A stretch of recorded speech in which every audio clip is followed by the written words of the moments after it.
Di suatu pesantren di daerah Jawa Timur terdapat santriwati yang bernama Herlina. Herlina adalah sosok yang baik, cantik, pintar, dan kedua orang tuanya sangat menyayangi Herlina. Tapi dia ini sering ngerasa dikucilkan sama teman-temannya, ngerasa nggak dianggap sama temennya. Terus dia itu punya suatu rencana untuk mengambil cincin akik milik Pak Ustadz. Kenapa demikian? Karena untuk menarik perhatian kawan-kawannya. Jadi seolah-olah cincin itu hilang, terus dia yang nemuin. Jadi biar teman-temannya kayak bangga mungkin ya. Jadi dia tuh dapat perhatian dari teman-temannya itu. Nah, ketika malam tiba, terus dia ngerasa situasinya udah aman, dia mengendap-ngendap masuk ke dalam ruangan ustadz tersebut. Dan dibukalah lemari di ruangan itu. Terus ada cincin batu akik. Nah, pas diambil terus mau dimasukin ke kantong, ternyata ada salah satu santri putri yang ngeliat si Herlina melakukan hal tersebut. Sontak ya santri putri itu ngelapor ke bagian pengurus pondok. Herlina dipanggil oleh pengurus pondok. Lalu pengurus pondok ini bermusyawarah dengan pengurus pondok lainnya agar memutuskan hukuman apa yang pantas diterima oleh Herlina agar kejadian ini tidak terulang lagi. Karena dia merasa malu dan ketakutan, akhirnya dia memutuskan untuk kabur dari pesantren lewat gerbang utama. Nah, ada salah satu pengurus yang lagi nggak di ruangan musyawarah, terus mergokin si Herlina tuh kabur. Akhirnya dikejarlah si Herlina sambil dipanggil-panggil, Herlina, Herlina gitu. Tapi si Herlina ini makin kencang larinya. Dan teriakan si pengurus ini kedengeran sampai ruangan musyawarah tersebut. Akhirnya yang di ruangan juga ikut ngejar, Herlina, Herlina, Herlina gitu bareng-bareng. Pas Herlina mau nyebrang, ada sebuah mobil yang melaju sangat kencang. Akhirnya mobil itu menabrak Herlina dan tubuhnya terpental. Para pengurus pondok tercengang melihat kejadian tersebut. Lalu dia dilarikan ke rumah sakit dan pihak pondok menghubungi orang tuanya. Nah, Herlina pas di rumah sakit ini dalam keadaan koma. Dan yang menemani Herlina ini hanya bapaknya karena konon katanya ibunya sudah pulang ke rahmatullah.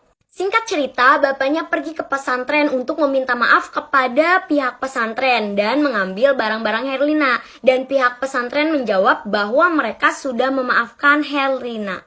Pas keluar area pesantren, ada sekelompok santri putri yang menatap ke bapaknya Herlina ini dengan tatapan sinis.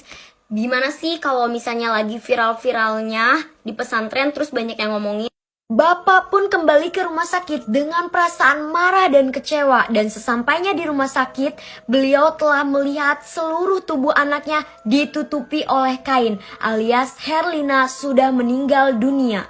Setelah pemakaman selesai, Bapak tidak memberitahu pihak pondok bahwa anaknya telah meninggal. Kenapa? Karena Bapak mempunyai rencana balas dendam kepada pihak pondok. Karena walaupun Bapak udah minta maaf, Bapak ngerasa anaknya itu anak baik-baik. Jadi, kenapa pihak pondok berlaku semena-mena kepada anaknya?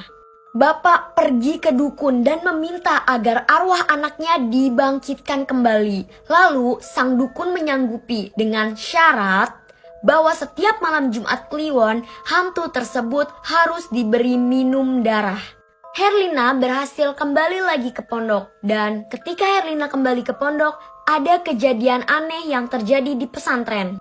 Pada malam Jumat Kliwon terdapat satu santriawati tergeletak di atas lantai dan di lehernya terdapat bekas gigitan tetapi tidak ada darah setetes pun.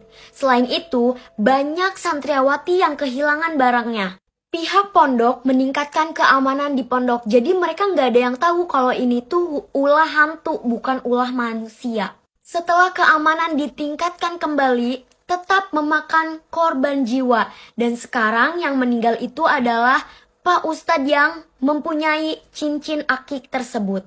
Kepala pesantren akhirnya memutuskan untuk mengumpulkan seluruh penghuni pesantren di aula. Dan ketika Herlina datang, semuanya tercengang karena di bibirnya dan di kerudungnya terdapat percikan darah. Seluruh orang di aula heboh dan teriak. Dan ketika itu juga Herlina berubah menjadi wujud aslinya, yaitu perempuan berbaju merah, memiliki taring dan mengeluarkan suara yang menyeramkan. Semuanya sibuk melindungi diri. Lalu ada seorang pemuda sekitar 20 tahun memakai baju muslim yang lengkap dan membawa tasbih mengumandangkan doa-doa. Dan hantu tersebut itu pun menatap marah ke lelaki tersebut.